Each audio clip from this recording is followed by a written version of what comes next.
we're not going to be around forever. I'd like to teach them as young as possible how to listen to things that maybe sound bad, like even bad words. It's like, how does that make your heart feel when you hear those words? Why does that feel that way? Maybe we should avoid these kind of things, or think at it from this perspective of not all things are good. We are in this world, but we're not of the world, kind of a thing. And we need to know how to live into it in this world and be godly in this world. Well, I don't know. I don't know if Aaron's recording. I don't know what's going on. Welcome back to the Dad Pod. As we approach the end of the year, we're going to talk some more family stuff, kid stuff, friend groups, maybe touch on some New Year's resolution type topics. What do you guys got to start us off this week? So what are you guys' thoughts on friends for your children, specifically younger kids?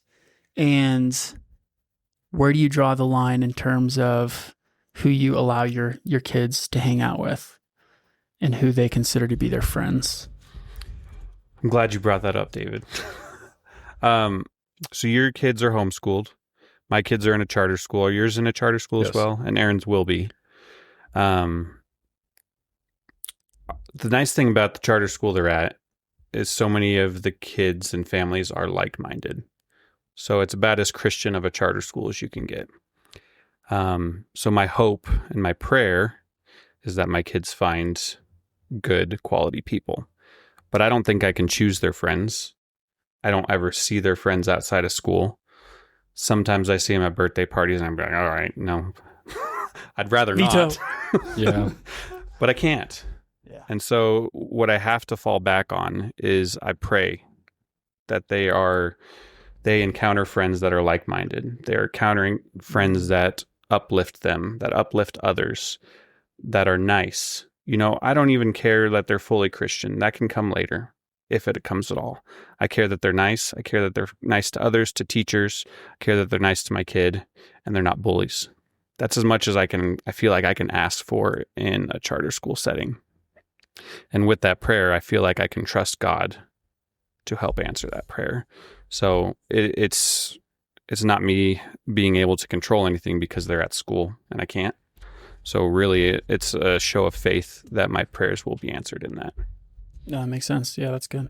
Yeah, I think my perspective on parenting in general is you control the things that you can control, and then there's going to be things that you can't control that you have to hold with an open hand. And I completely agree with your perspective. It's like you have to trust. And then I think praying those specific prayers is really good. I really like that. But last episode, you did say you're going to choose your kids' friends. Yeah. I think, right. And I stand by that. And I think the reason for it is because there's very few places that my kids go that I'm not. The only exception would really be church when they're in Sunday school and stuff. And Ari will say, "Oh, I made a new friend in church," and it's not like I'm like, "Yeah, they're not your friend." But then so I guess so my point there is, yeah, they're going to interact with kids that I don't know, and they may have acquaintances or whatever. But what I would consider a friend is someone who you're spending time with, someone who you're over at their house, they're over at our house, and so that's what I mean by much more control over that. Yeah. So And I do try to make a delineation between who her friends are and then who are the people that she knows and that she hangs out with. And I want her to be friendly to everyone, but I want her to recognize that in order to be a friend, it's someone that mom and dad know and that we trust. And we would want to spend some time with that kid. If you want to make a new friend, then have them over to the house, by all means. Or let's meet with their parents. Let's get to know them. If you want to make a new friend, let's do that. But let's not just call anybody your friend, because especially if I don't know who they are, and I don't know if we are like-minded. I don't know if they believe the same things. I don't know what type of language they're using. I don't want that to be confusing for any of my kids to say like, "Oh, well, my friends are doing this. Should I be doing that as well?" So for now, it is a controllable. And so I think that's where I want to have some say and some input into that. And I think that it's okay to have a bit of a screening process where if Ari does meet someone that she wants to be friends with and there's certain criteria, that I need to know who that kid is. I want to know who their parents are. And let's do that before we consider them to be a friend. Yeah. I'll just say, like, you guys both have fairly strong opinions about it. I don't think that I've really formulated one. I have a 3 and 5-year-old, so all their friends are basically your kids. Yeah, that's They're true. not in school. I know all the parents quite well, and so that makes it easy. Like, oh, I know their parents. Like, if Definitely if not. this kid's mean to you or whatever, they're gonna, like, I'm not really worried about it. You know, I know their parents are gonna address things or whatever. So I'm not super opinionated. But growing up, I think my parents, and I was homeschooled for most of my childhood, and so my parents did really pick my friends growing up. And so the people I hung out with or did sleepovers with, which there were a few of, were people that my parents did select. And I do think that kind of helped growing up because they were from families that my parents trusted. You know, they were not doing a lifestyle that was far different from ours. And so I think that did help kind of growing up and allowed me to, when it was my turn to choose friends, I picked people like you unfortunate bastards. How long have we been friends now?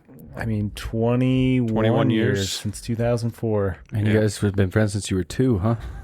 I mean, your parents never would have approved me, so I'm glad, I'm glad I made it through. And I think, like, I don't know, even the friends I have now, the people that I would invite to my house are people that believe similar, not necessarily exactly. They don't have to be Christians, but the people I allow into my house are, you know, people that I want to be around or that I think at least believe a similar worldview that I have, I guess.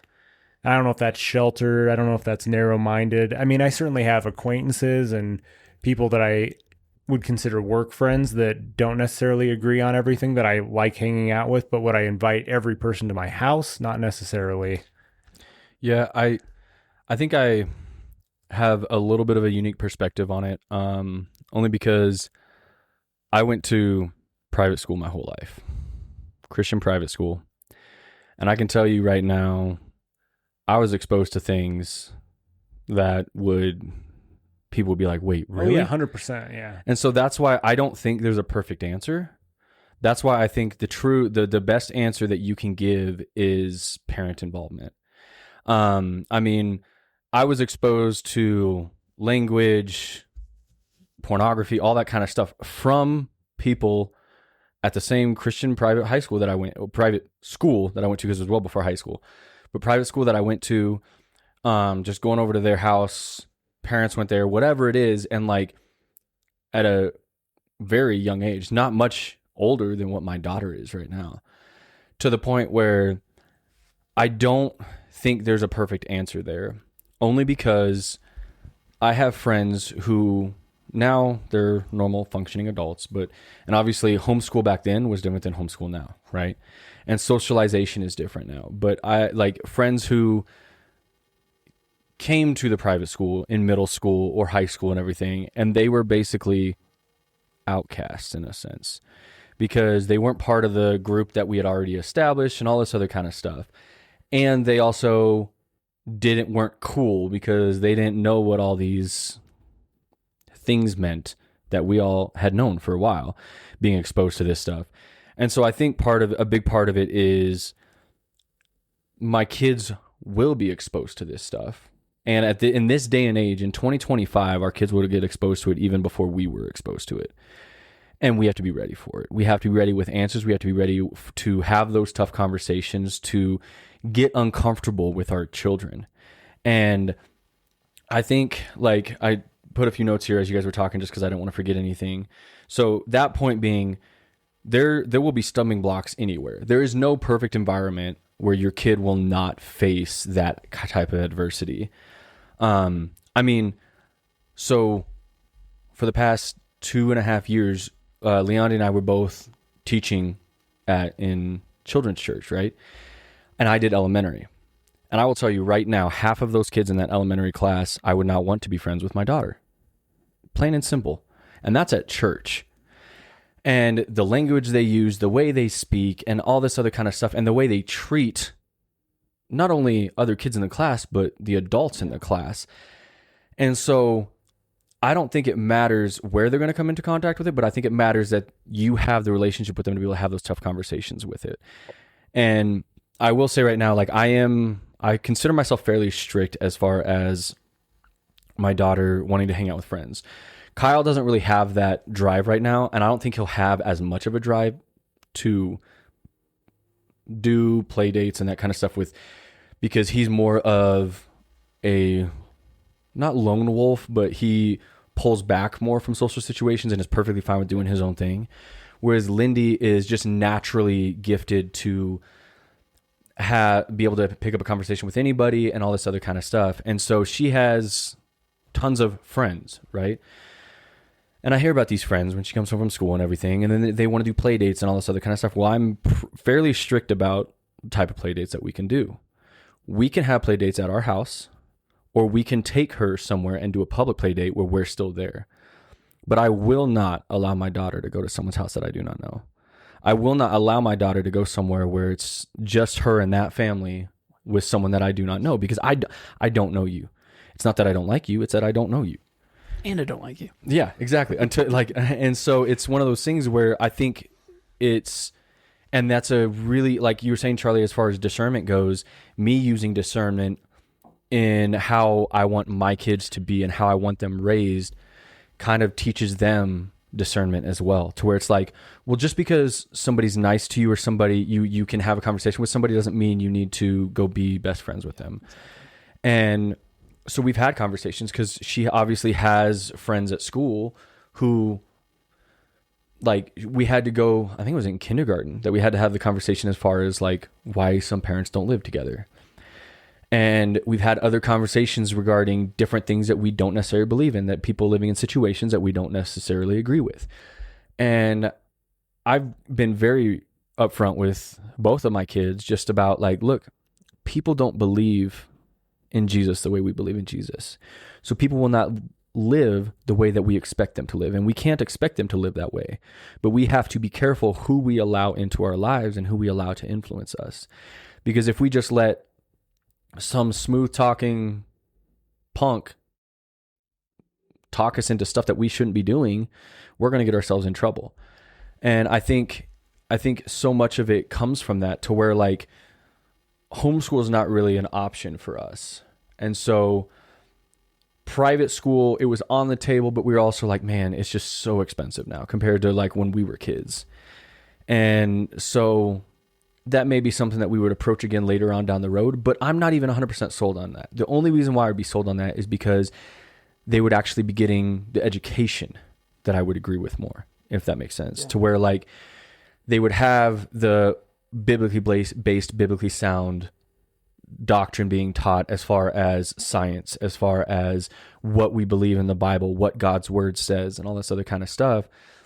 But that is not, and I feel like, and obviously none of our kids are in private school, but like I feel like that's become a crutch to so many parents, to where they're like, well, we're Christians, so we're just going to send our kids to this private school. They're now responsible for the spiritual upbringing and the educational upbringing of my child. And that's the way 90% of the parents treated it when I was in private school. And that's why you had the kids the way we had the kids, because there was none of that spiritual nurturing going on at home. And so then that bled through into the school scene. And so I think so much of it just comes back to, okay, well, what is your home life? What are your parents pouring into? How are you seeing your parents interact with each other? Do they just bicker all the time? Do they cuss at each other all the time? Do they just yell? How do they treat you? Have you been taught to treat other human beings in this sense? And teaching my kids, like, yes, we are called to love everybody, but that doesn't mean we have to love everything about them. It doesn't mean we have to love the things that we don't agree with, because we are called by the Bible to, if someone who is claiming to be a Christian is living in sin, to call them to repentance. And that's the way. But if you're not a Christian, we can't really call you to repentance because you don't believe the same way as we do. So then it becomes a thing of, okay, is this someone that we should be spending time around? Is this someone that we want to give full access to what's going on in your brain and your heart and all this other kind of stuff, and filling it with the exact opposite stuff that we're trying to do at home? And that's why for me it's such a touchy topic, because there is no perfect answer. and we aren't perfect people, so we will fail and fail constantly. But we just have to be so cognizant, but like, and just of what's going on in our kids' lives, Oh yeah. regardless of whether homeschooled, private school, charter school, whatever it is, because as they get older, like you guys were saying, David and Aaron, like right now for you guys, it's pretty much, you have control over this. But as the kids get older, as they start to do sports, as they do different things, different extracurriculars, they will encounter other kids that you don't have control over them in encountering. And it is a scary thought, but it's also a thought that our kids are still young enough to be able to prepare for now. And that's why, kind of going back to what we talked about last week, where we were just talking about teaching our kids discernment at a younger age. And I'm not telling my kids it's their responsible to go out and be a light to all this world, but I'm basically teaching them to be a good discerner of their own heart. They are responsible for their own actions. They are responsible for their selves. They are not responsible for getting the entire class to act accordingly. You're responsible for your actions, and then as you get older, then you can develop into more of a witness and talking to people about things and getting uncomfortable with that. But right now, it's making sure their hearts are focused on the one important thing that we want them focused on. Because without Christ, none of this is possible. Without Christ, our entire foundation of what we believe in life and everything falls apart. And that's why, and it kind of almost sounds selfish being like, just focus on yourself. But you can't focus on others until you have yourself in a place where you can focus on others, which also comes with maturity. I think that's a big part of why we're homeschooling. And, I know it's not for everyone. And honestly, I think it's a luxury, to be able to do it. But it's definitely a sacrifice for us, but a big reason why we make that a priority is exactly what you're saying, Chris. It's like, we feel like we only have so many years to influence our children and to be that primary voice before they do go off into the world. And I do hear the argument that, you're doing your kids a disservice by sheltering them and keeping them from the real world, that they should be in school, whether it be a charter school, private school, public school, whatever, to kind of work that muscle of being a light and all of that. And I think, like, I guess I see that point, but I think like asking a 7-year-old to like discern who they should be spending time with and to like make these decisions in terms of whether or not an influence is appropriate or not, like that's way too much for a 7-year-old, in my opinion. And so, I think that's a big proponent as to why we've decided to homeschool, so that we can maintain that, like, I hate to say to maintain that control, but a lot of it is just maintaining what influences our kids are getting for as long as we can, and giving them that time for those seeds to be planted and to nurture those seeds and nurture those values, so that by the time they are in sports and by the time they are off on their own and doing things without our supervision, that those values have been rooted in them and they have a little bit of spiritual maturity. Because going back to our conversation about the spiritualization of everything, and the enemy is such a coward, and he intentionally goes after our kids because he knows that they're vulnerable, and he goes after them in places where they are the most vulnerable, and those are places where they don't have the spiritual leadership that we're designed to give them. And so for us, we're not homeschooling because we're afraid. We're homeschooling because we feel like we've been given this time and we want to maximize it the most that we can. Now, I have a lot of respect for guys like you guys and other parents whose kids are in public school, because I feel like you guys do a very good job out of necessity to have those daily check-ins and to talk about, okay, what did you learn in school today? And I think that's crucial. So, not to say like that that you can't make public school work, but I think that you just have to be extra intentional to understand what are my kids learning? What are my kids picking up? And again, just having that priority be the relationship with your kid to make sure you have those open lines of communication. And I mean, I have friends that have older kids and they say the same thing. It's like when their kids are teenagers and I see how their kids are and I'm like, man, I want my kids to be like your kids when they're like, yeah, I mean, it's all about open communication. It's all about the relationship and just making sure that you nurture that. And it starts now with our kids being the ages that they are. Well, and I feel like that's kind of like, as far as saying like, there's no right answer to it. Like as far as the education goes, because like you were saying, like the cons, what you were talking about, the cons of homeschooling and whatnot, but those don't become cons if you have those tough conversations with your kids. So on both fronts, there's extra work, right? Yeah. So you were talking about the extra work as far as us checking in with our kids and finding out what they're learning, finding about their friends, all that kind of stuff. But then like you're just in the thick of it too, because then you're also having the tough conversations that they're not necessarily getting exposed to, but you're also preparing them to be exposed to it later on in life. And not necessarily now at 7 years old, but as they continue to grow, then you're also at like doing the homeschooling route, you also have to prepare them to be in the world, to be able to coexist with the world in a sense. Because I mean, it like in the Bible, it talks about like we are in the world, but we are not of the world. So we still are here until Christ comes back. We're in the world.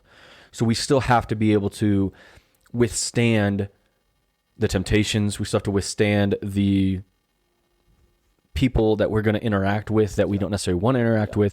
And so I feel like just as much as us checking in with the kids after school and stuff like that, I think you're just as much there because you're having those other conversations with the kids, with your kids as they get older, in order that they aren't blindsided. Yeah, when they do hit the world, and then all of a sudden it's like, oh wait, I didn't know about any of this. You know what I mean?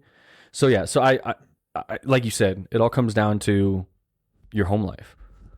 Totally. Well, I'll say like growing up for most of my childhood, homeschooled, laid a really good foundation. Later, when I went to a Christian junior high, like in a Christian junior high, I was exposed to all kinds of stuff I never heard when I was homeschooled.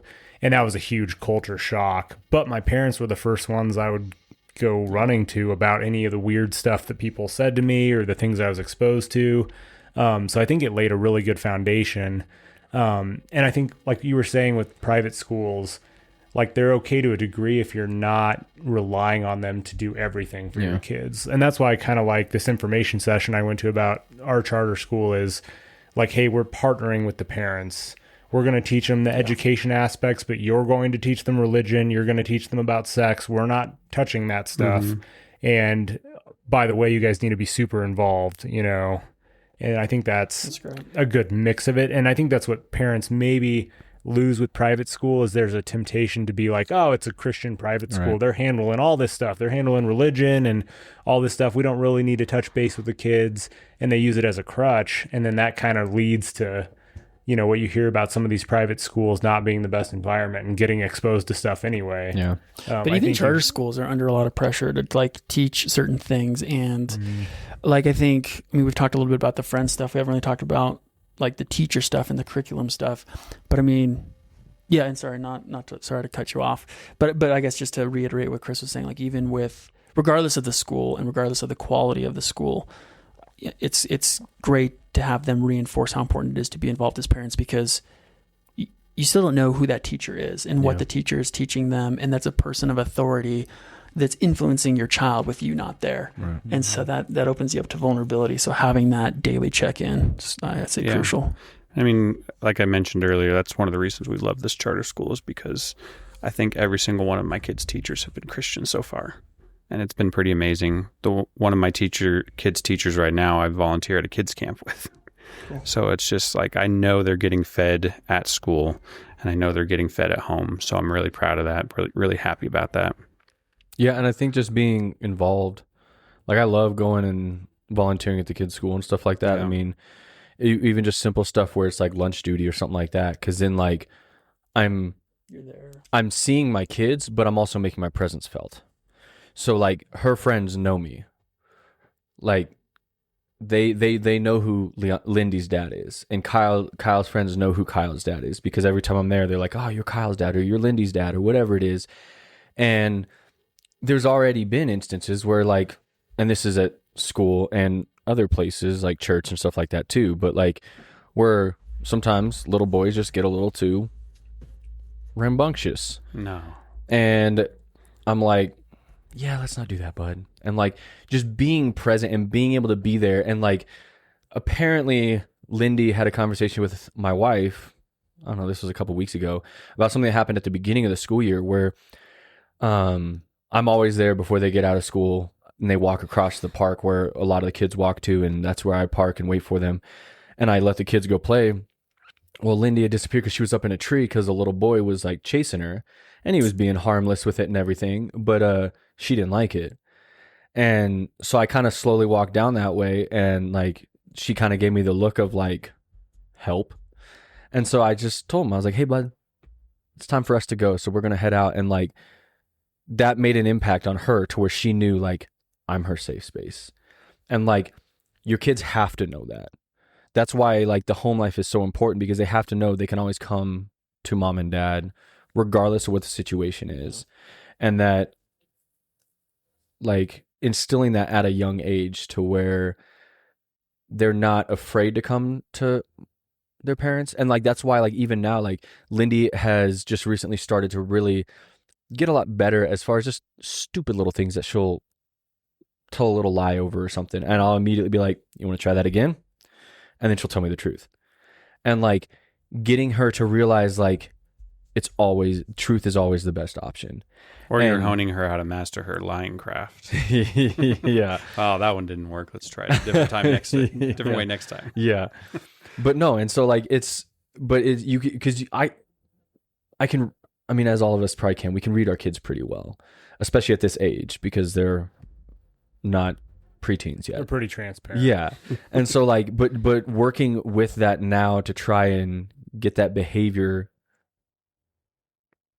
into a more, I don't want to say workable, but like just get them into that mentality of like, okay, regardless of what happens, I have to tell mom and dad the truth, because it always works out better for me in the end when I'm truthful. Yeah. And so we're still working on Kyle. He's getting there. But Lindy, I've seen a lot of it just in the last couple months, just being like, she's, like I said, she's matured beyond her years, and she's getting to that point where she's like, yeah, you're right. I lied. And it's like, thank you for telling me that. Like that was very, that took a lot of maturity for you not to try and just double down and be like, I mean, and because that's what's funny about it is like the 4 boys that are still at home with my parents, like the 2 youngest ones, good Lord, man, these boys, like they had a, yeah, I mean, their upbringing is just crazy stories, but like the way that they will just lie to your face, you'll confront them with the facts, and like there's literally no possible way that what they're saying could be true because one reason or another, but they just double down, and you're just like, this is crazy. And so it's trying to get that now saves so much for those years, because there's so much prep work that goes into having a good relationship with your kid once they do get to that age. And that's not me speaking from experience. That's me speaking from people that I've talked to that have older kids than me, where I'm like, I want my kid to talk to me the way your kid talks to you, or the way your kid comes to you. Because there's people through church or through that we know that are just like, yeah, our kid like ran into this issue and came to us with it. And I'm like, I want that level of communication between me and my kids. What did you do that got you to that point now? So I can start with that now. So when my kids get to that point. Yeah. I mean, we keep going back to, it's about having conversations with our kids, letting us be the safe spot for them to come to, not being judgmental, but helping them solve the problems. Exactly. And I think no matter which path we choose, it's super important. Like you were saying, whether you're in charter school, whether you're homeschooled, It's like you need to still do the work. You still need to have the conversations to get them ready for the world, because the world's coming. Yeah. I will just add to that, because I know Aaron's going to cut me off soon. Just kidding. That You're right. it is important to be the safe space. It is important to have the open conversation, but I think it's also important to set guardrails in place, and you're not your kid's friend. So it's not all about being the cool parent so that they will come and talk to you. You also have to use your discernment and know that there are real attacks out there. There are real spiritual battles out there, and we have to be on the offensive to protect our kids as well. I think it's a balance of those two things. Okay, Aaron, now you can cut me off. Yeah, I don't have as many thoughts on this topic as you guys, but I think just cultivating that time and space for your kids to come to you is super important. You know, whether that's you're hanging out outside for an hour and they've gotten tired enough that they're willing to share something that's bothering them. I think they need a lot of space for that. And I think quality time is kind of one of the ways you do that, is just spending time with your kid. It doesn't have to be a deep conversation every time, but giving them that room to bring something to you. But yeah, great. Yeah, I just experienced that with Kyle just this week, because Kyle apparently has a really good arm. Like, he can throw a football really well. Over the mountains. Yeah, exactly. So like, we were just sitting in the basement, and because Leondi had to take Lindy to gymnastics on Monday night, and so Kyle was like, "Dad, I want to be in the basement by myself. Can you come down there?" Because I was working on my laptop. I was like, "Yeah, I'll come down there." And then he was playing with the magnetiles, and then he walks over to the little football, and he picks it up. He goes, "Huh?" And I was like, "Okay, I'll throw it with you for a little bit." And he's like, "You should probably move your laptop." And I was like, "Okay." And like, dude, he chucked this thing so hard. I was like, "What the heck was that?" And he just laughed so hard. But then we like threw that thing for like probably a solid 20 minutes, and like just had a really good conversation, because he's just talking to me the whole time he's doing it and everything. And it's just so, like, to your point, Aaron, it's just like having those moments where they relax a little bit and just like let their, almost in a sense, guard down, in a sense, to where they're just they're in a comfortable environment having fun, and they can just have a conversation with you as their dad. And I don't know, it was really cool. It was a good reminder for me, kind of. I know we've talked about it in previous podcasts, but just like making that time to where, like, well, I'm busy doing this or busy doing whatever it is, making dinner, doing something on my laptop for work, and okay, well, I can close my laptop for 30 minutes and throw a football around with you and just hang out, and then we can go back to doing our regular agenda afterwards. Yeah, I was playing with Kira a couple of weeks ago, and we were just playing for a while, and then all of a sudden she's like, "Dad, why did Jesus die on the cross?" I'm like, "What are they teaching you at Sunday school?" Like, why are you asking me this? Sawyer would 3 give years us old. Sawyer would give us the most existential questions right at bedtime. Mm-hmm. I'm not equipped to answer this question. What are they Like, teaching you? Prepare me for this. Jeez. I don't know all these answers, but it's right at bedtime, right as she needs Always. to go to bed. Always. Same with my kids. But I think if you give them that room, they've got like Yeah, weird and questions one-on-one rolling time around is their huge. minds. Yeah. And you've got to give them the room to ask that, you know. And I think a lot of it is just quantity time too. Like, just time spent with them gives them that room to ask you that question. That's Try homeschooling for one day. There's the questions that There's a come at reason you, I don't man. homeschool. Trust David. me. You guys have any further thoughts on this topic before we Good wrap? job to all the dads out there. Keep it up, guys. Good job. It's a hard job. That's for sure. We're all constantly working on it. I guess next episode will be after January 1st, so maybe we'll tackle New Year's resolutions or Sounds your good. lack thereof. Love it. Lack Love it. thereof. Why they don't work. Thanks for listening, guys. We'll see See you ya. next time.